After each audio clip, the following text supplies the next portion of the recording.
Voilà, chers amis, bienvenue à nouveau sur notre chaîne YouTube, la chaîne de l'église de Pentecôte d'Yverdon. Que le Seigneur soit béni. J'espère que vous avez passé une bonne semaine, 2 bonnes semaines, puisque ça fait maintenant 2 semaines que nous ne nous sommes pas retrouvés.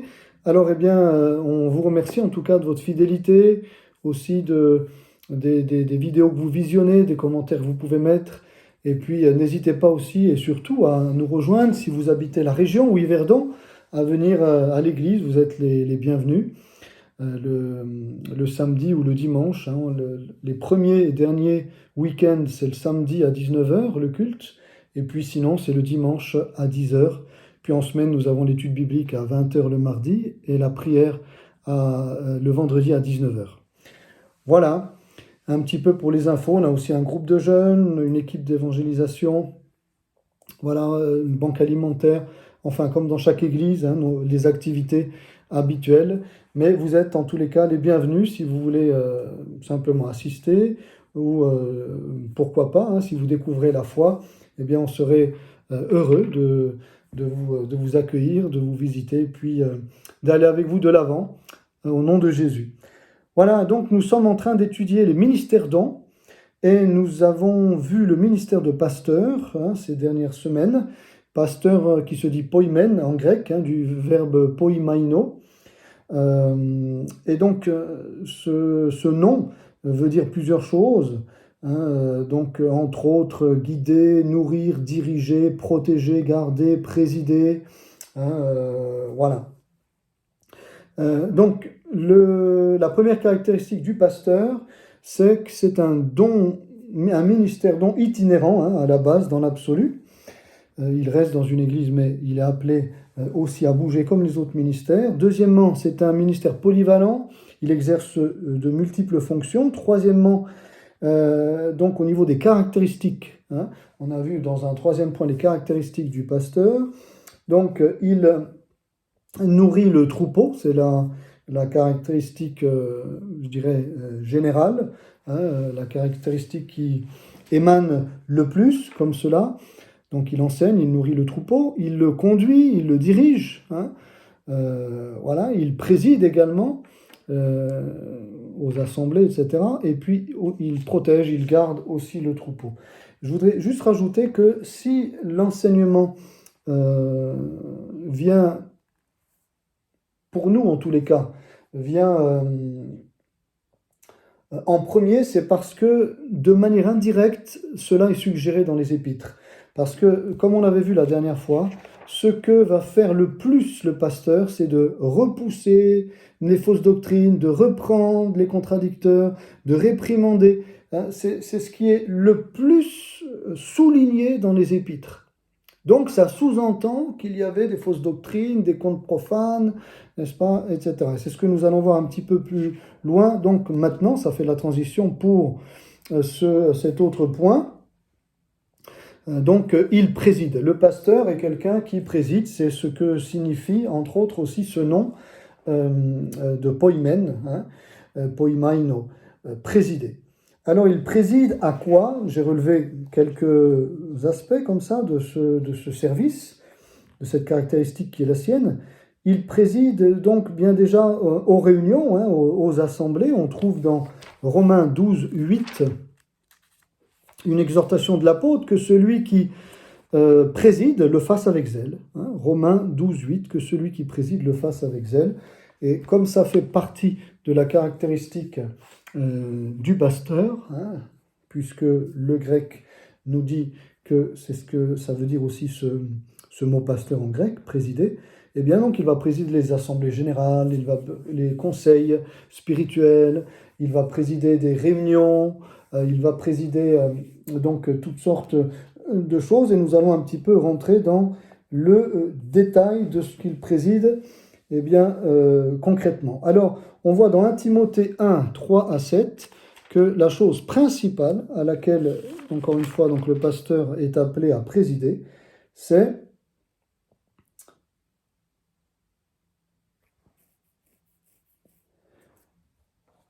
donc de présider des réunions, hein, tout cela, voilà, on l'a dit, mais de présider la chose, une des choses principales, il n'y a pas vraiment de principale, j'ai dit la chose principale, mais tout pourrait être principal. Mais disons qu'on ne marie pas toutes les semaines ou tous les jours des couples, hein, voilà. On ne fait pas non plus des enterrements tous les jours, hein, euh, voilà.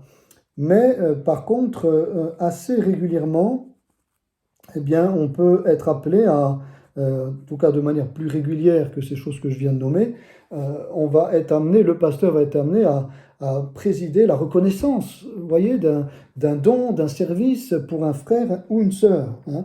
On voit dans 1 Timothée 3, donc cette parole est certaine, si quelqu'un aspire à la charge d'évêque, il désire une œuvre excellente. Et ensuite, il y a tout un listing là à respecter, hein, pour postuler, pour pouvoir servir le Seigneur en tant qu'ancien, par exemple. Et puis au verset 8, les diacres aussi doivent être, etc., etc., ainsi que leurs épouses, hein. Voilà. Et je t'écris ces choses au verset 14 avec l'espérance d'aller bientôt vers toi. Mais si je tarde, tu sauras comment il faut se conduire dans la maison de Dieu, qui est l'église du Dieu vivant, la colonne et l'appui de la vérité. Donc la reconnaissance d'un diacre, d'une diaconesse, d'un ancien, son épouse, mais au-delà de tout ça, bien sûr que là ce sont les responsables, mais de manière générale, de pouvoir présider à la reconnaissance de cela, puisqu'il y a à un moment donné aussi quelque chose qui est fait là, pour reconnaître que quelqu'un, par exemple aussi dans le domaine de la louange, hein, après moult années, comme ça, après un temps probatoire, eh bien, il ou elle a fait ses preuves, et puis on le présente aussi à l'Assemblée, hein, et voilà. Et là, il faut présider tout cela, comme pour les anciens, avec l'imposition des mains, comme pour les diacres, avec l'imposition des mains, la bénédiction et l'accompagnement, hein. Voilà, donc ça, c'est des choses qui vont venir, je dirais, plus régulièrement parce que l'Église est appelée à grandir.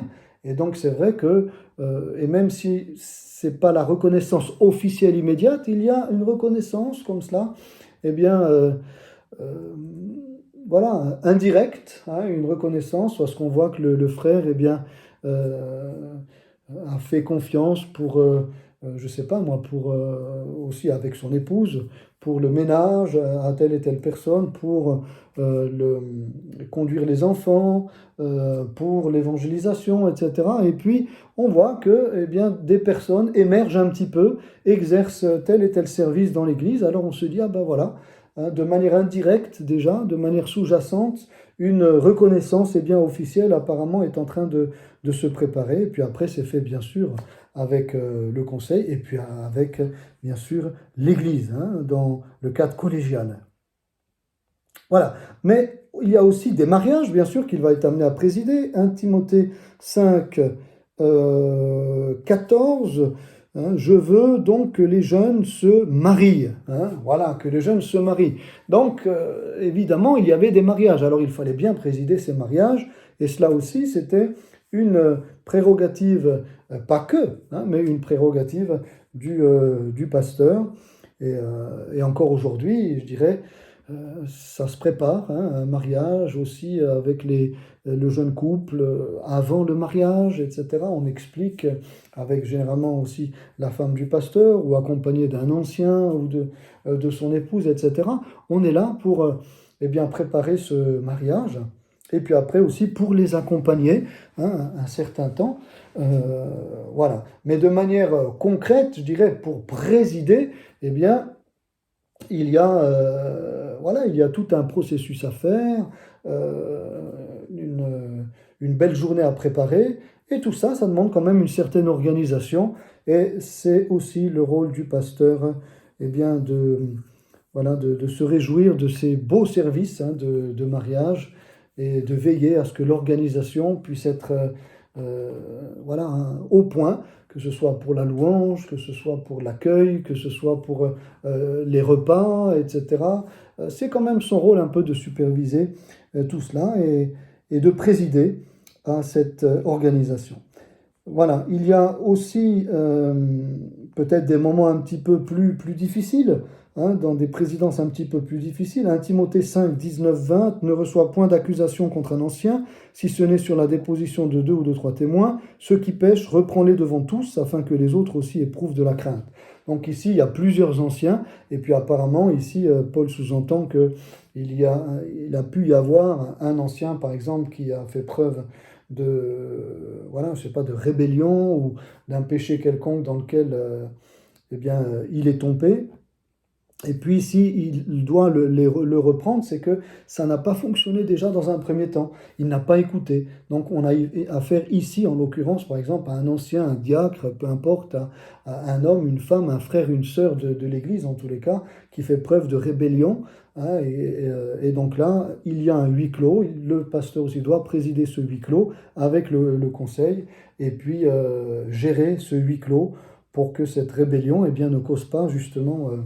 ne cause pas du trouble, et puis pour ramener le frère ou la sœur aussi à la raison, avec les frères et sœurs du conseil. Alors même si c'est voilà, présider quelque chose d'un petit peu plus, peut-être moins plaisant comme ça, eh bien c'est quelque chose aussi qui est important et qui est du rôle d'un pasteur, voilà, présider un huis clos, par exemple, pour une sanction disciplinaire.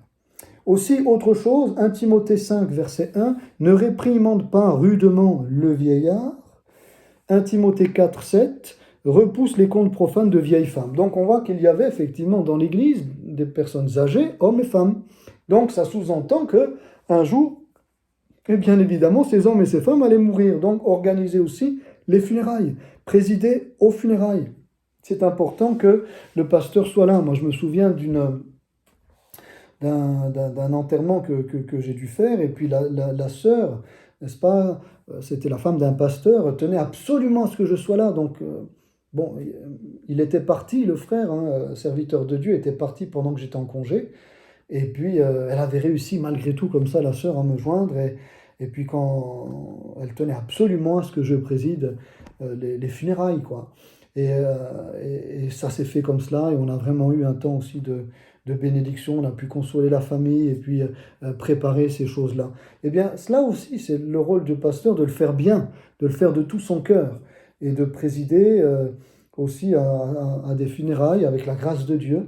Parce que, bien sûr, on est des hommes, on est touchés par le départ d'un frère, d'une sœur, avec qui peut-être on a travaillé, on avait vraiment aussi développé une relation fraternelle, une amitié fraternelle. C'est des choses qu'il faut savoir gérer aussi au niveau émotionnel. Présider un enterrement, des funérailles au niveau émotionnel, c'est aussi une charge. Il faut toute la grâce de Dieu pour que cela aussi, le pasteur puisse être oui, dans son rôle, malgré les émotions, l'impact que ça peut avoir dans sa vie.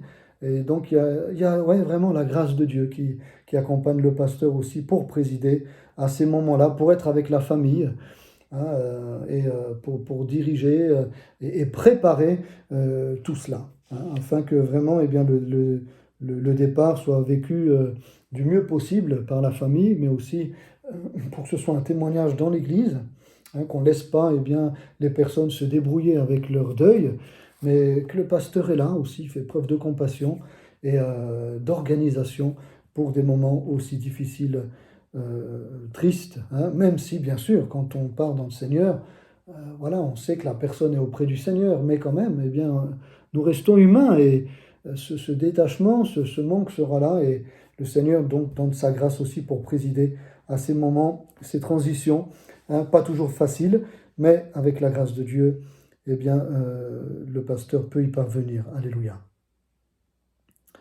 Voilà, je dirais, pour présider. Après, bien sûr, comme je le disais au tout début, présider toutes sortes de réunions, toutes sortes aussi de conseils, par exemple, quand il y a des travaux, etc., qu'il faut voir un architecte, qu'il faut peut-être parler avec le maire, etc. Il faut présider aussi ces réunions.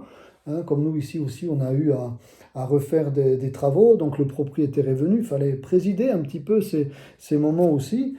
voir quel allait être le prix du loyer, est-ce que c'était possible, avec les frères et sœurs aussi du conseil d'administration, donc les diacres, hein, voilà, être là pour encourager aussi ceux qui travaillent au conseil d'administration et pour prendre ensemble une décision, mais là aussi présider, hein, voir ce qui est possible de faire, écouter les propositions euh, et puis ne pas s'engager comme ça à la va-vite. Hein. Donc aussi ça, présider de ce type de réunion, c'est aussi le rôle du pasteur. Voilà. Puis il y aurait d'autres réunions, d'autres moments en plein air, que sais-je.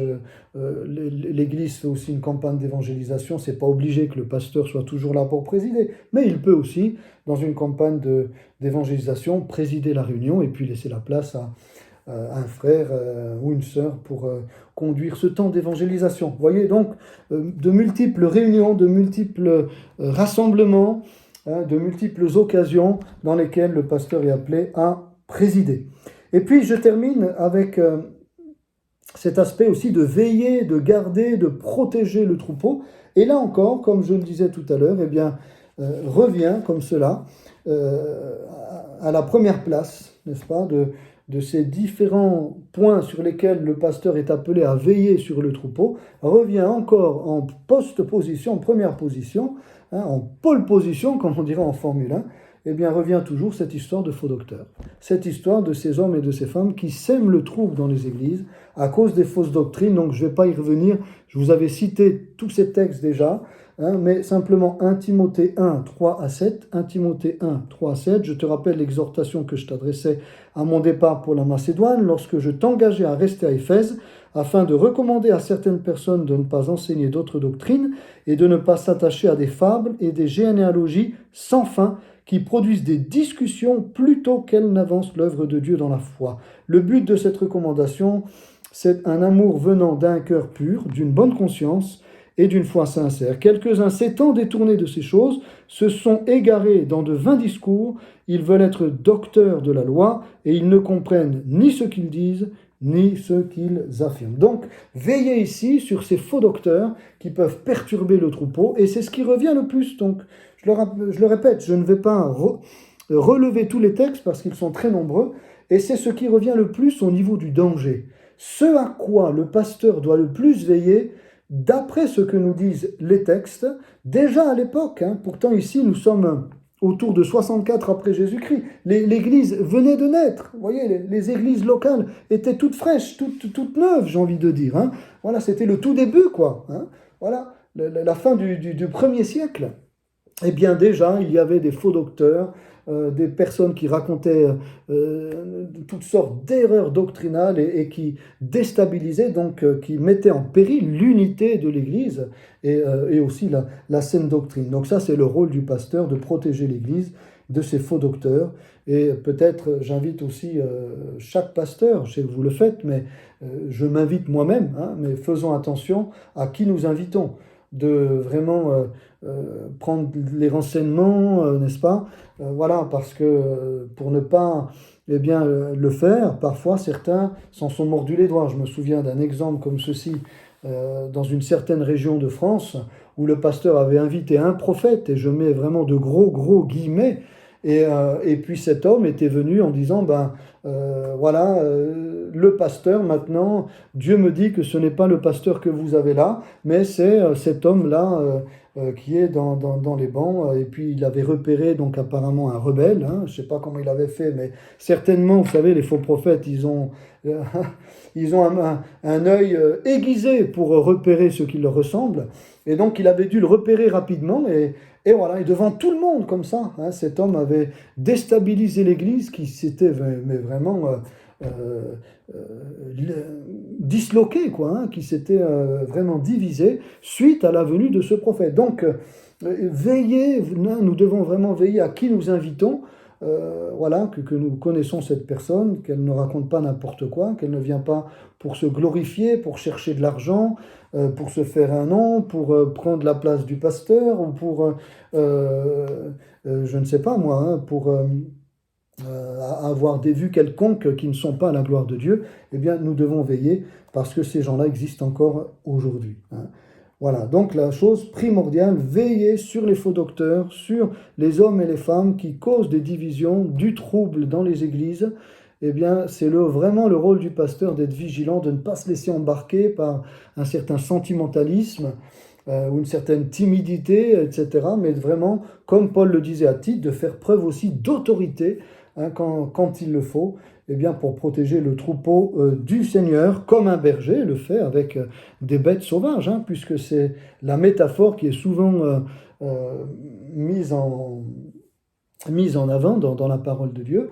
Donc il défend les brebis et avec vigueur parfois s'il le faut. Voilà. Donc ça c'est ce qui vient en premier. Il y a aussi dans 1 Timothée 5, 1 Timothée chapitre 5 verset 11, refuse les jeunes veuves, car lorsque la volupté les détache de Christ, elles veulent se marier et se rendent coupables en ce qu'elles violent leur premier engagement.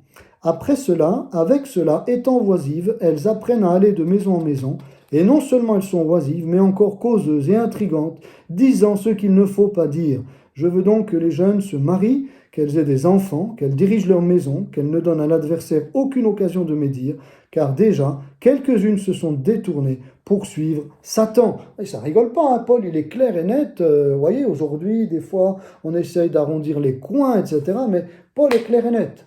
Voilà, quand c'est clair et net, c'est écrit, c'est dit, voilà, on sait à quoi s'en tenir. Donc, veillez à quoi? Eh bien, veillez aussi à ce que des jeunes, des jeunes qui, ici ce sont des jeunes veuves, mais peu importe, qui vont de maison en maison comme ça pour parler de celui-ci, de celui-là, parce qu'ils n'ont pas de travail, elles sont oisives, ici en l'occurrence, elles n'ont plus leur mari, elles sont oisives, et donc elles vont de maison en maison, étant intrigantes, nous dit l'apôtre Paul, voilà, intrigantes, causeuses, voilà. Et du coup, eh bien, qu'est-ce que ça risque de faire? Ça risque de perturber des frères et sœurs, et encore une fois, de diviser l'Église. Voilà, de semer la confusion dans l'Église. Voilà. Donc, veillez à cela aussi. Par exemple, quand il y a aussi des réunions de maison, c'est aussi le rôle du pasteur, eh bien, de venir encourager, mais aussi de veiller à ce qu'il n'y ait pas une personnalité, je dirais, dominante qui vienne faire du mal aux brebis, qui viennent s'imposer avec virulence, avec un caractère dur et faire du mal aux brebis. Mais veiller à ce que les choses soient faites dans la douceur, que le ou les responsables soient remplis d'amour, désintéressés et exercent aussi bien leur ministère quand le pasteur n'est pas là, quand ça se passe dans les maisons. Ça aussi, eh bien, il faut veiller parce que ça peut parler de droite et de gauche. Certaines personnes peuvent parler mal de l'un, de l'autre et ainsi voilà, produire du trouble et du venin bien dans l'Église. Veillez aussi à des accusations contre des frères, 1 Timothée 5, 19. Donc vous voyez, c'est beaucoup de ça dont il est question. De veiller sur le troupeau, de garder le troupeau. Vous voyez, c'est des petites choses comme ça qui paraissent insignifiantes. Et puis, eh bien, c'est dans ces choses-là où le pasteur doit être attentif. Donc, voilà, des accusations aussi infondées sur des frères et sœurs. 1 Timothée 5, 19. Ne reçoit pas d'accusation contre un ancien, si ce n'est sur la déposition de 2 ou de 3 témoins. Voilà, de veiller à ne pas donner foi à toute accusation, mais veiller à ce que aussi les anciens ne soient pas, comme les diacres, accusés à tort et à travers, parce qu'on sait très bien qu'à partir du moment où on a une responsabilité, on est contesté. Voilà, et ça fait partie, il faut l'accepter, ça fait partie. On doit être capable de gérer la contestation. Tout le monde ne va pas être d'accord avec nous. Eh bien, on doit pouvoir prendre le virage. Vous savez, comme un paquebot, parfois, il faut du temps. Un paquebot, c'est pas comme une barque. Avec un coup de rame, la barque, elle a fait demi-tour. Le paquebot, faut du temps. Faut un certain temps pour qu'il puisse faire demi-tour. Eh bien, il y a des personnes qui parfois sont comme ça, comme des paquebots. Et gentiment, on les accompagne pour qu'elles puissent, eh bien, peut-être revenir sur telles accusations, etc. Mais d'autres, on ne pourra jamais y parvenir. et donc il faut de la discipline et prendre position pour cet ancien qui est faussement accusé, prendre position pour ce diacre, etc., ou cette diaconesse qui est faussement accusée, pour ce frère ou cette sœur qui est faussement accusé, prendre position. Et là, il y a besoin d'un discernement, il y a besoin aussi de s'entourer, là dans le cadre du conseil d'administration, de ceux qui sont dans l'Église, qui connaissent l'Église, qui voient l'Église, qui servent l'Église, qui aiment l'Église, et non pas, comme je le disais déjà, eh bien, qui viennent de l'extérieur ne connaissant rien, et puis là, qui peuvent avoir vraiment un jugement complètement a priori, n'est-ce pas, et ne pas être guidé. Ça ne veut pas dire que, ça ne peut ne pas se faire quand c'est guidé par le Seigneur, etc. Mais ce n'est pas ce que nous montre vraiment l'Évangile, et ce n'est pas ainsi que fonctionnaient les églises primitives. Paul veillait, c'était lui, ou ceux qui travaillaient étroitement avec lui, hein, je prends le cas d'Éphèse ici, Tychique, etc., Timothée, Tite, voilà, ils travaillaient avec lui, donc quand il fallait exercer la discipline, c'était des pasteurs qui travaillaient avec Paul, hein, qu'ils connaissaient et qui avaient connu Éphèse. Pas qui venaient comme ça de je ne sais d'où, hein, pour aller dire ce que eux pensent de cette situation. Ça tombe sous le sens. Hein. Voilà. Donc veillez aussi à cela pour que nos frères et sœurs qui collaborent avec nous ne soient pas faussement accusés. Le pasteur doit être juste, équitable, hein, et ne pas permettre que ses collaborateurs reçoivent de fausses accusations. Hein. Voilà. Il doit se mouiller, comme on dit. Hein. Il doit prendre aussi position. 1 Timothée 6, 17, 1 Timothée 6, verset 17, recommande aux riches du présent siècle de ne pas être orgueilleux. Hein, voilà.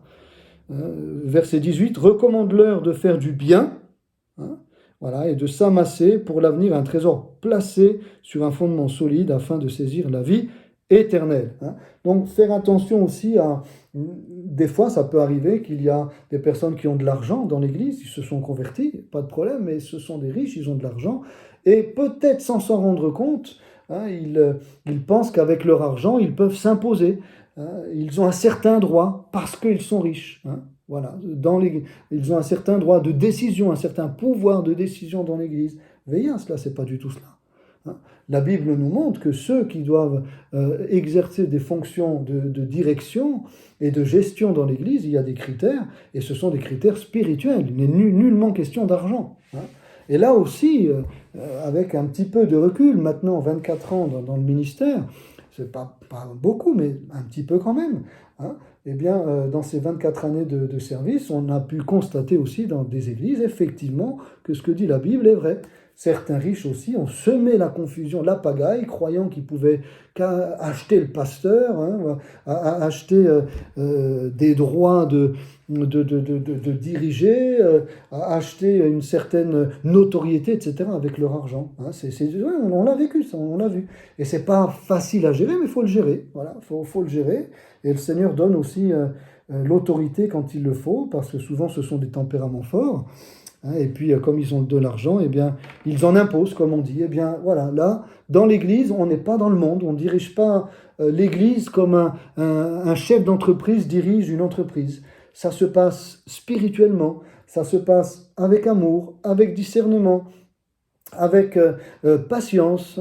Les brebis du Seigneur, eh bien, ne sont pas des clients. Hein, voilà, et ça, c'est bien aussi de le dire. Les brebis du Seigneur, ce sont des brebis, ce sont des hommes et des femmes qui ont besoin d'amour, d'affection, d'accompagnement.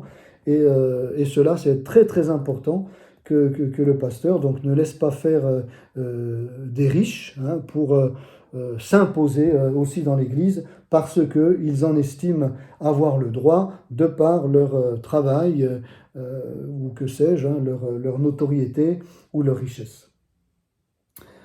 La fausse science, 1 Timothée 6, 20. Ô Timothée, garde le dépôt en évitant les discours vains et profanes et les disputes de la fausse science dont font profession quelques-uns qui se sont ainsi détournés de la foi. Veillez aussi, oui, on est toujours là-dedans. Hein, je vous dis, c'est incroyable comment, dès le début, Satan, ce qu'il veut attaquer, c'est eh bien, la saine doctrine. Donc, tout à l'heure, on a parlé de saine doctrine, mais ça fait plutôt référence à quelque chose de spirituel, faussement spirituel, pseudo-spirituel. Ici, la fausse science, on pourrait dire encore aujourd'hui, eh bien, vous voyez, cet esprit scientifique mal tourné. Hein. Voilà, toujours en train de contester, est-ce que vraiment la Bible a voulu dire ça? Parce que la science, vous savez, aujourd'hui, nous, voilà ce que dit l'exégèse moderne, hein, voilà, la nouvelle herméneutique, hein, les nouvelles méthodes, etc., d'études de la parole, les nouvelles découvertes scientifiques, etc. Attention, si ces découvertes scientifiques viennent contredire la parole de Dieu, aussi scientifiques qu'elles soient, ça veut dire qu'elles ne sont pas scientifiques du tout. Parce qu'aucune science ne peut contredire la parole de Dieu. Aucune science. Hein. D'ailleurs, c'est dit ici, la fausse science. Hein, la fausse science. La vraie science, elle viendra toujours confirmer la parole de Dieu. Hein, confirmer. Et non pas infirmer la parole de Dieu. Et donc là aussi, ce n'est pas des riches, mais ils ont une autre sorte de richesse, une richesse intellectuelle. Voilà, ce sont des intellectuels. Ça peut perturber aussi certains. Voyez, parce que ça amène aussi de l'orgueil, ça. Hein, cet intellectualisme, uniquement intellectuel. Eh bien ça peut aussi amener de l'orgueil, et cet orgueil-là s'imposer. Voilà, oh, lui, dis donc, attention, hein, c'est un scientifique, voilà, alors s'il nous dit que voilà, là, la parole de Dieu, c'est pas tout à fait juste et tout, peut-être qu'il a raison, ça peut perturber, hein, ça peut perturber. Donc là aussi, veillez, toujours mettre d'aplomb les choses. Je me souviens de quelqu'un dans une certaine église qui se posait des questions comme ça sur les extraterrestres. Et puis il était venu dans notre église, et voilà que là, ce dimanche matin, c'était en France, je prêchais la parole, et puis j'avais dit dans ma prédication, je prêchais sur la Genèse, le fait que Dieu a créé l'homme, hein, et la femme, et qu'il n'y a aucun être vivant, aucun humain qui habite sur une planète quelconque, puisqu'il y a même une parole de l'Écriture, prophète Jérémie, qui dit « Quand bien même tu voudrais faire ton nid dans les étoiles, je t'en précipiterai. » C'est-à-dire, je ne le permettrai pas. Hein. Donc, mais que l'homme fasse, et c'est ce qui se passe, hein, ils sont en train de réfléchir maintenant, je ne vais pas citer des noms, mais des scientifiques, des hommes connus, comment est-ce qu'on peut aller sur Mars? Parce que bientôt, après, il y aura beaucoup trop de monde sur cette Terre, donc il faudra qu'on aille là-haut. Hein. Voilà. Et donc, il y a comme ça toutes sortes de personnes qui se laissent embarquer. Et lui s'était laissé embarquer, cet homme-là, dans la croyance dans les extraterrestres. Voilà. Et alors là, ah bon, il avait compris que finalement, il n'y a pas d'extraterrestres. Hein. Les extraterrestres n'existent pas. Il y a des démons, voilà, qui peuvent agir dans les airs, etc., d'une certaine façon, des manifestations démoniaques, ça il peut y avoir, hein, mais pas des extraterrestres, dans le sens que nous, généralement, la science, entre guillemets, parce que pas les vrais scientifiques, mais les pseudo-scientifiques, l'entendent. Hein. Voilà. Donc ça aussi, eh bien ça, vous voyez, lui ça l'avait perturbé, et puis à la fin du culte, il était venu me voir, il a dit « Ah bon, eh bien alors, vous êtes sûr ? Parce que, voilà, moi je ne suis pas tout à fait convaincu, etc. » Mais imaginez qu'on ait laissé une personne comme ça, comment dire, je ne sais pas, par exemple, apporter la parole, qu'on n'ait pas veillé, hein, et puis que cette personne, elle reste dans l'église, etc., puis que ces choses-là, c'est pas clair pour elle, puis qu'elle sort dans la prédication, voilà, moi je suis convaincu que tout n'est pas écrit dans la Bible, mais que les extraterrestres existent. Ah, puis là, vous êtes là, ben, vous êtes mal, hein, puis ça peut vraiment perturber, eh bien... bien sûr, les chrétiens. Là, j'ai donné un exemple extrême, hein, mais je dirais la fausse science, elle peut être dans beaucoup de domaines. Est-ce que vraiment Dieu a créé l'homme? Vous savez que même aujourd'hui, dans la chrétienté, je dirais, il y a des doutes quant à cela. Hein. Voilà. Est-ce que vraiment Marie a accouché par la puissance, enfanté par la puissance du Saint-Esprit? Est-ce qu'elle a conçu, ce bébé a été conçu par la puissance du Saint-Esprit, médicalement parlant, scientifiquement parlant? Ce n'est pas possible. Voyez? Et semer le doute comme ça. Et on a essayé dans l'Église catholique de semer le doute comme ceci. Hein?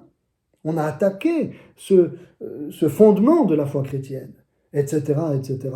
on l'a attaqué, je dis chez les catholiques, parce que c'est là où l'attaque a été la plus virulente. Mais chez les protestants et les évangéliques, il y a bien d'autres domaines dans lesquels la foi a été vraiment attaquée et prise pour cible, hein, par des pseudo-scientifiques, une fausse science. Hein. Donc c'est aussi le rôle du pasteur de veiller aussi à cela. Être vigilant aussi avec ceux qui disent avoir un appel ou vouloir une responsabilité. Non pas méfiant, hein.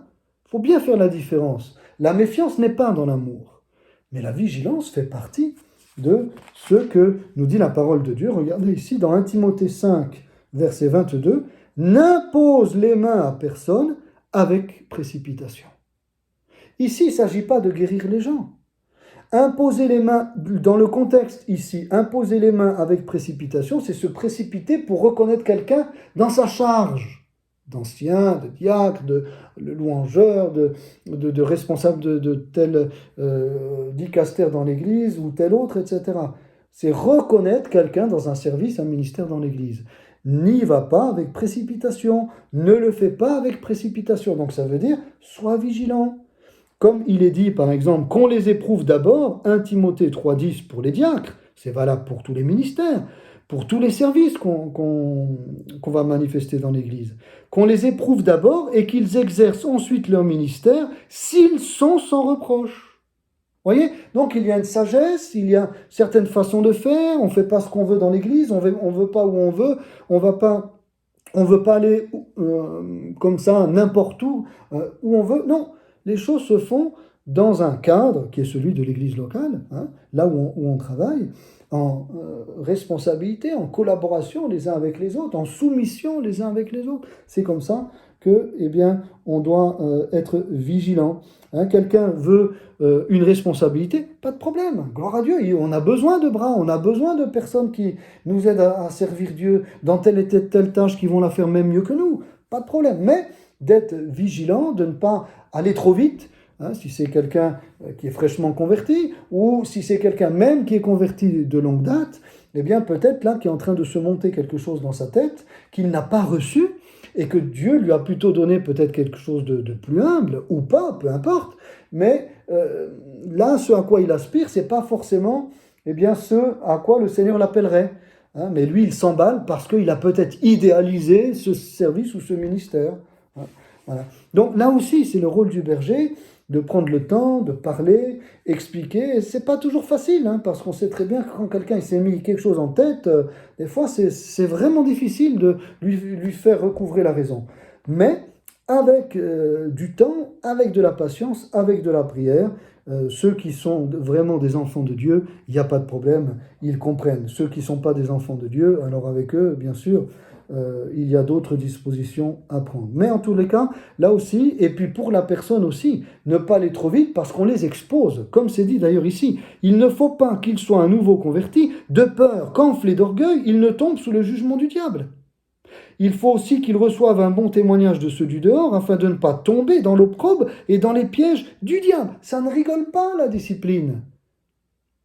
Vous voyez, donc certains parfois vont, je suis désolé, mais dans le ministère vont beaucoup trop vite pour reconnaître quelqu'un dans une charge, vont beaucoup trop vite, et puis après, ils s'en mordent les doigts. Alors, ça peut arriver à chacun. Attention, moi je jette la pierre à personne. Hein. Ça peut nous arriver à chacun. Mais je dirais, nous devons veiller à cela. Hein. Le diable est là derrière. C'est Paul qui nous le dit. Le diable est là derrière pour mettre dans la tête d'un frère ou d'une sœur eh bien, un service, un appel, convoiter quelque chose à quoi le Seigneur ne l'a pas forcément appelé. Voyez, voilà. Et donc, aider, veiller, hein, afin que ce frère ne se perde pas, parce que, voilà, nous on a connu ça dans le ministère, malheureusement. Certains n'ont pas écouté. Ils voulaient des grandes choses, puis on leur a dit, mais attention, il y en a qui sont appelés à quelque chose de plus grand, ok, mais ils doivent aussi faire leurs preuves, et ça se fait dans l'église locale. D'autres, peut-être des choses moins grandes apparemment, parce que de toute façon, il n'y a pas de grandes et de petites œuvres, et de petits services, de petits ministères ou de grands ministères dans l'œuvre de Dieu. Tout ministère et tout service est important. Voyez, donc, le pasteur est aussi là responsable parce que on embarque toute une église hein, en reconnaissant quelqu'un qui n'est pas appelé, par exemple, eh bien, à un ministère, je ne sais pas moi, un ministère, allez, on va dire de louange, voilà, un ministère de louange. Mais ce frère ou cette sœur idéalise tellement, elle fait des pieds et des mains pour être reconnue dans ce ministère-là, alors que peut-être le Seigneur a donné quelque chose au niveau de l'évangélisation à ce frère et cette sœur. Voilà, dans l'évangélisation. Mais non, cette personne eh bien, s'est mise en tête qu'elle serait eh bien, voilà, utilisée dans la louange. Hein. Donc, et du coup, qu'est-ce qu'elle va faire? Eh ben, elle va se mettre dans la louange, ça va pas aller. Et comme c'est pas Dieu qui l'appelle dans ce service-là, ça va causer du trouble, ça va perturber d'autres personnes. Elle va prendre la place de quelqu'un d'autre qui, elle, était appelé et puis qui va être frustré parce que finalement cette place est occupée par quelqu'un d'autre dont les qualités ne lui ont pas été données par le Seigneur pour ce ministère-là, alors qu'elle serait très bien dans l'évangélisation, et vice-versa, et dans tout autre genre de service, voyez. Donc être vigilant, ça c'est protéger, garder, veiller sur le troupeau, c'est ce que nous dit la parole de Dieu. Bien sûr aussi veiller à ceux qui pêchent hein, et qui veulent vivre dans le péché, sans se repentir, pour ne pas que l'Église et même eh bien, les responsables en soient infectés. 1 Timothée 5, 22, n'impose les mains à personne avec précipitation et ne participe pas au péché d'autrui. Toi-même, conserve-toi pur. Ne participe pas au péché d'autrui, toi-même conserve-toi pur. Donc ça veut dire qu'il y a aussi dans l'Église eh bien, des personnes qui parfois peuvent être dans une attitude de péché, hein, et puis entraîner d'autres, hein, exemple le péché de rébellion, entraîner d'autres dans ce péché-là, hein, voilà, dans le mécontentement, jamais content de ce qu'on fait dans l'église, jamais content des activités, jamais content des projets, jamais content. S'il y a des réunions, eh bien, il y en a trop. S'il n'y en a pas assez, eh bien, il faudrait en mettre. Je me souviens, dans une église, un frère, il était vraiment un pasteur, il avait vraiment beaucoup de patience. Hein. Mais il y avait comme ça, justement, un frère qui était vraiment très, très, très difficile et il tenait absolument à ce qu'il y ait des réunions le dimanche après-midi, comme ça, voilà, parce que ce frère, le nouveau pasteur, avait estimé qu'il fallait prendre une autre direction, plutôt que des réunions comme ça le dimanche après-midi. Et il avait entamé une autre forme d'évangélisation, et c'était mieux pour l'Église que des réunions formelles d'évangélisation. Bon, eh bien ce frère s'était mis à contester, et puis il a tant fait que le pasteur, eh bien, il a fini par remettre les réunions du dimanche après-midi. Mais c'était comment dire, c'était insupportable. Voilà, c'était insupportable. Hein. C'était d'une lourdeur, cherchez le mot, d'une lourdeur ces réunions du dimanche après-midi, que finalement ça n'a pas duré longtemps. Et le pire, c'est que pendant que ces réunions ont été testées le dimanche après-midi, celui qui les avait revendiquées, il venait pas. Il venait pas. Il avait fait main, hein, il avait des mains et des pieds pour qu'on mette cette réunion, et quand le pasteur avait mis la réunion, eh bien il venait pas le dimanche après-midi. Alors, je vous dis, ça n'a pas fait long feu. Le pasteur, il est revenu à sa première décision, hein, parce que ce n'était pas du tout conduit. Il fallait une autre forme d'évangélisation. Un exemple, mais il y en a tellement. Hein, il y en a tellement. Eh bien, ça, c'est un péché de rébellion, de contestation. Et certaines personnes, eh bien, s'étaient laissées aller, avaient suivi cette personne en disant « Ouais, c'est vrai, il faut remettre les réunions, etc. Hein. » Pas beaucoup, mais quand même un petit groupe de mécontents. Voilà. Et ça mettait une ambiance. Ah, c'était d'une lourdeur. Alors, c'était pas moi le pasteur, moi j'étais à l'époque pasteur stagiaire, mais mon pasteur a vraiment eu de la patience et puis un savoir-faire que Dieu lui a donné pour gérer la situation. Donc, voilà, ne participe pas au péché d'autrui. Hein. Et c'est valable pour chaque membre, pas juste pour le pasteur, de se laisser embarquer dans un esprit de contestation, une certaine légèreté frivole aussi, hein, façon de parler. Je suis étonné parfois de voir aussi comment des chrétiens disent des gros mots. Voilà. Alors, on peut passer, vous savez, des fois pour des pasteurs de la vieille école. Voilà. Mais je suis désolé, il y a des mots, ce sont des gros mots. Alors, et la Bible nous dit hein, que ce qui sort de notre bouche, qu'il ne sort de notre bouche aucune parole grossière. Hein. Voilà, tout cela c'est clairement dit. Qu'on n'entende ni paroles grossières, ni propos insensés ou équivoques, choses qui sont contraires à la bienséance, qu'on entende plutôt des actions de grâce, Éphésiens 5, 4 et puis d'autres textes, etc. Voilà. Donc, et aujourd'hui, eh bien, voilà, certains se laissent aller. Hein. Alors, eh bien, ça donne, si le pasteur il dit rien, si dans l'église on dit rien, hein, on doit veiller aussi à cela, que le langage aussi soit un langage châtié, un langage chrétien, un langage qui honore Dieu dans la maison de Dieu, et pas que dans la maison de Dieu, mais là c'est la maison de Dieu. Là où on est responsable, le pasteur il est responsable de ce qui se passe dans la maison de Dieu. Comme Paul l'a dit à Timothée, je t'écris ces choses avec l'espérance d'aller bientôt vers toi, mais si je tarde, tu sauras, toi Timothée, comment il faut se conduire dans la maison de Dieu. Et voilà, comment il faut se conduire, comment il faut parler, comment il faut se comporter. Donc, veillez à cela pour ne pas que le pasteur lui-même eh bien, soit entraîné à une certaine légèreté dans la façon de parler. Ça aussi, j'ai vu, le pasteur lui-même eh bien, parlait un petit peu voilà, de manière, je ne vais pas dire vulgaire, mais de manière inconvenante. Il y avait des mots qui étaient inconvenants, qui ne devaient pas sortir de la bouche d'un serviteur de Dieu. Et cela, c'est une ambiance que peuvent mettre certains, alors pour ne pas frustrer, pour ne pas blesser, pour ne pas offusquer, vous voyez, pour ne pas, comment dire, toucher la sensibilité de certains qui sont de véritables hérissons, hein, qui s'y touche s'y pique, voilà, qui s'y frotte s'y pique, eh bien, le pasteur ne dit rien et ces personnes, eh bien, elles continuent, voyez. Donc, le plus souvent, c'est qu'elles le font malgré elles ne se rendent pas compte. Il suffirait juste que le pasteur leur explique, et puis ses frères et sœurs sont tout à fait des frères et sœurs qui marchent avec Dieu, etc.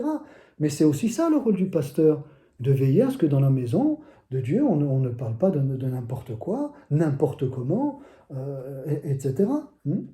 Et qu'on ne se conduit pas n'importe comment. Voilà. Mais qu'on fasse preuve de retenue quand on s'adresse à quelqu'un, même si on n'a pas bien compris, qu'on ne rentre pas dedans comme ça dans la personne. Hein.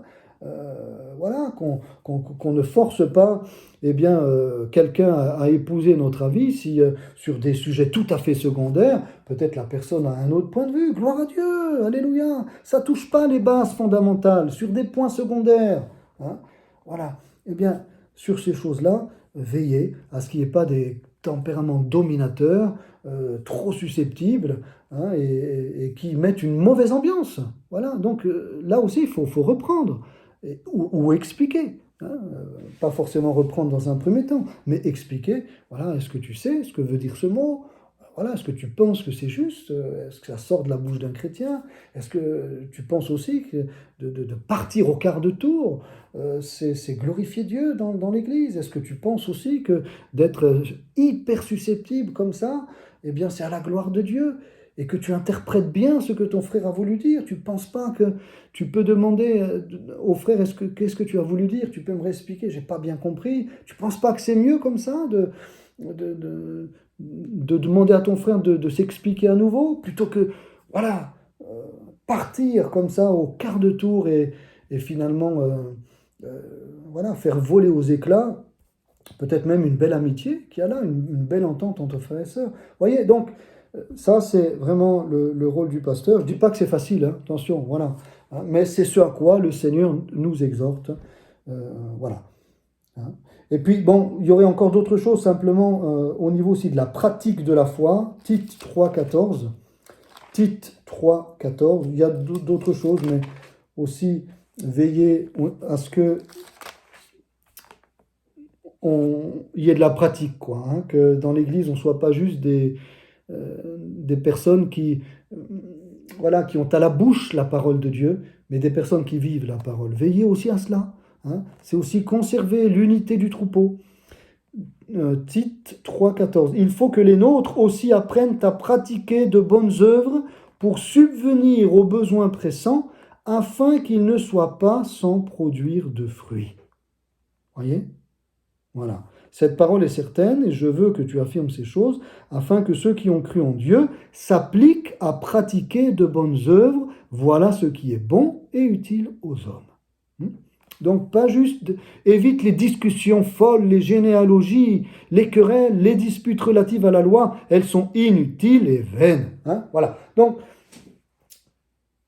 on doit veiller aussi en tant que pasteur à ce que on travaille dans l'Église. Hein, on n'est pas juste là pour dire ouais qu'un frère dise tu devrais faire ça, tu devrais faire ça.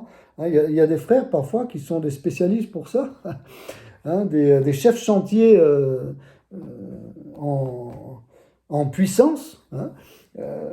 Moi je crois que ce frère il devrait faire ci, moi je crois que cette sœur elle devrait faire ci. Puis il donne des conseils à droite à gauche. Alors on peut dire mais mon frère prend le balai. Si tu crois que ce frère, il doit faire le ménage, pourquoi toi tu commencerais pas à le faire? Vas-y, prends le balai, montre-nous comment tu ferais. Ah bah non, mais moi vous comprenez, moi je suis euh, un artiste, hein, je ne dois pas m'abîmer les ongles, hein, donc il ne faut pas que je touche eh bien, un balai. Ah, c'est pas tout à fait comme ça, hein, mon frère. Donc ne donne pas de conseils, alors là, il ne faut pas donner de conseils. Il faut plutôt faire profil bas et puis encourager ton frère qui lui, met les mains dans le cambouis, comme on dit, lui, met les mains dans l'eau froide, n'est-ce pas, et va laver, eh bien, la salle de culte, va aussi nettoyer les dépendances, etc., etc. Hein. Ah, voilà. Donc, la pratique de la foi, le pasteur doit aussi veiller à cela afin que nous ne soyons pas des auditeurs simplement, alors non seulement oublieux, mais simplement des auditeurs. Hein. La foi se pratique. Et ça, c'est aussi le rôle du pasteur de voir eh bien, qu'il y a des personnes qui pourraient aussi donner un coup de main dans tel et tel domaine, la sono, l'évangélisation, la banque alimentaire, le ménage, des tâches tout à fait secondaires, des tâches pratiques. Hein. Voilà, une visite, pourquoi pas, aller livrer eh bien, un colis à quelqu'un qui en a besoin, des tâches pratiques. Hein. Monter, je ne sais pas, moi, il y a besoin de monter une bibliothèque dans l'église, aller donner un coup de main, mettre un rideau, etc. Voilà. Donc, il y a aussi cela. Le pasteur ne fait pas tout, et puis ceux qui servent le Seigneur en tant que responsables ne doivent pas non plus tout faire eux, mais chacun doit aussi mettre, comme on dit, la main à la pâte. Chacun doit eh bien, dire au Seigneur, eh bien, moi je veux que tout ce que ma main trouve à faire, eh bien, je veux le faire. Hein. Tout ce que ta main trouve à faire, fais-le. Eh bien, moi je veux le faire. Voilà. Pratiquer de bonnes œuvres. Hein. Aller visiter une personne âgée. Voilà. Faire une visite à l'hôpital. Quelqu'un qui est malade, eh bien, aller lui faire une visite. C'est pas que le pasteur. Un frère sera tellement content de venir voir alors qu'il est malade, il est à l'hôpital, tu lui as fait une visite. C'est formidable. Voilà. Au lieu simplement de dire, ah ben, je vais prier pour toi. Ça suffit pas. Ça suffit pas. Ça suffit pas de prier. Il faut aussi aller rendre visite et puis faire acte de présence. Quand je dis faire acte de présence, c'est pas dans le sens religieux du terme que je le dis, hein, ou dans le sens académique du terme. Faire acte de présence pour de vrai. Être en présentiel avec ce malade, avec cette sœur et ce frère-là, et prier sur place. Alors ça oui. Et ce sont des œuvres auxquelles nous sommes appelés. Nous ne sommes pas sauvés par les œuvres, mais la foi produit les œuvres. Le salut en Jésus-Christ produit les bonnes œuvres. Hein. Et nous devons être zélés pour les bonnes œuvres. Nous devons produire des bonnes œuvres. Nous ne devons pas être sans produire de bonnes œuvres. C'est ce que dit la parole de Dieu. Donc, le pasteur aussi, donc, vous voyez, il doit veiller à pas mal de choses. Hein. Quand on dit garder le troupeau, qu'est-ce que ça veut dire? Ça veut dire tout ça et encore d'autres choses. Hein. Donc, pour que le troupeau fonctionne de manière, dans l'unité, hein, fonctionne de manière coordonnée, fonctionne avec grâce, avec douceur, avec discernement, en se respectant les uns les autres, en se soumettant les uns aux autres, et non pas qu'il y ait des électrons libres qui veulent faire ceci, cela, etc. Vous voyez, se croyant sorti du corps ou dispensé de passer par eh bien, l'approbation des frères et sœurs, et puis le regard aussi, et le jugement positif, hein, dans le sens positif du terme, des frères et sœurs, parce que nous sommes appelés à juger, donc c'est-à-dire à nous prononcer sur, hein, voilà, avec bienveillance, à nous prononcer sur, à donner notre avis sur. Donc voilà, il n'y a pas d'électrons libres dans l'Église, ça n'existe pas.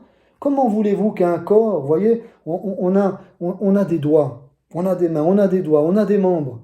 Mais moi, mon pouce, il est là, hein. Le jour où il sera loin, et puis que je verrai mon pouce se promener loin à 3 à 4 mètres de moi, j'aurai des soucis à me faire, hein. Le pouce, il est attaché à la main. L'index, le majeur, l'auriculaire, le petit. Voilà, ils sont attachés. Donc si celui-là, il a mal, c'est toute la main qui a mal, hein. C'est tout le corps qui a mal. Donc il n'y a personne qui peut dire, voilà, moi je fais ce que je veux, moi je vais où je veux, moi je sers comme je veux, de toute façon, moi je. Non, non, non, c'est pas moi je, c'est le Seigneur et l'Église et moi après, hein. Que pense le Seigneur? Est-ce que c'est utile pour l'Église? Est-ce que ça correspond à l'Église? Est-ce que c'est ma place dans l'Église? Alors après, voilà. Et donc, si toutes ces choses-là sont euh, prises en main aussi par le pasteur, c'est vrai que des fois, je comprends aussi certains serviteurs de Dieu. Ils n'osent plus rien dire parce qu'ils se disent, bon, on ne peut plus rien dire aujourd'hui parce que à peine vous dites quelque chose, ça y est, hein, c'est la fin du monde.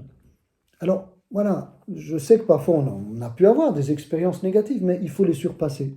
Il faut les surpasser. Il faut aussi parfois prendre sur soi et puis aller de l'avant, parce que il y a beaucoup de frères et sœurs qui sont aussi humbles, bien disposés et qui n'attendent qu'une seule chose, c'est être aidés, aiguillés, conseillés, et puis travailler avec nous, etc. Hein, donc, il ne faut pas voir tout noir. Il y a des cas négatifs, etc. On s'y attelle, des fois c'est pas facile, des fois il faut prendre de position et c'est pas évident, d'accord, mais c'est toujours pour le bien de l'Église et donc il faut assumer et aller de l'avant, hein, parce que ce qui compte c'est faire l'œuvre de Dieu et non pas plaire aux hommes. Et donc l'œuvre de Dieu, eh bien parfois et bien souvent, j'ai envie de dire, c'est pas facile, hein, mais c'est toujours bon. C'est toujours bon parce que c'est l'œuvre de Dieu, c'est pas l'œuvre d'un homme. On conduit pas une entreprise, n'est-ce pas? On ne dirige pas une entreprise, non, c'est l'œuvre de Dieu. Nous sommes ensemble, voilà, dans l'œuvre de Dieu, les uns avec tel don, les autres avec tel service, les autres avec tel ministère, ensemble dans ce que Dieu a donné à chacun, sans se mordre les uns les autres, hein, mais en se soumettant les uns aux autres et en travaillant ensemble, en parfaite collaboration.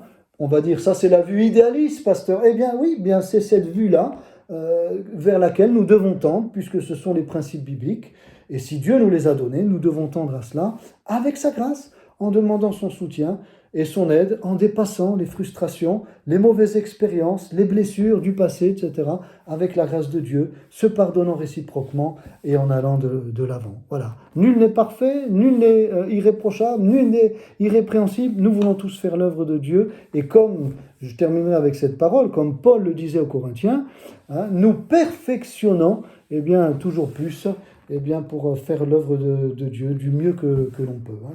C'est ça qu'on veut viser. Alors que le Seigneur vous bénisse, chers amis. Merci Seigneur pour ta grâce, merci pour ton soutien, ta fidélité, merci pour ces quelques propos sur le ministère du pasteur. Oh, rien n'est exhaustif, mais quelques pistes ont pu nous être données, des pistes que toi-même tu nous as données directement ou indirectement dans ta parole, et nous te remercions. Aide-nous à les mettre en pratique, Seigneur, que nous soyons pasteurs, que nous soyons anciens, diacres, que nous soyons louangeurs, que nous soyons dans l'évangélisation, dans tout ce qui est manuel, humanitaire dans l'Église, peu importe le travail parmi les pauvres ou autre, peu importe le dicaster, le service, les dons, aide-nous à travailler ensemble, à nous respecter, à nous aimer, Seigneur, afin que le monde puisse voir et puisse dire « Oh, regardez comme ils s'aiment » et que nous puissions attirer, être des lumières pour attirer au milieu de nous, eh bien, ceux de l'extérieur qui voudraient se réchauffer un peu, eh bien, dans l'amour de Dieu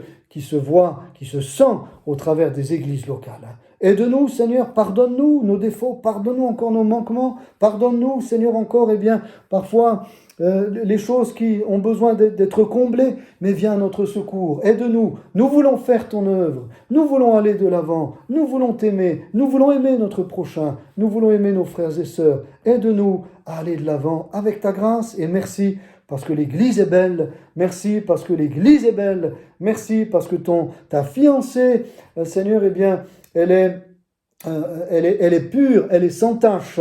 Alléluia, tu viens chercher une fiancée irréprochable, irrépréhensible. Merci Seigneur pour l'Église. Nous voulons en prendre soin les uns les uns avec les autres. Au nom de Jésus, merci parce que par ton esprit c'est possible.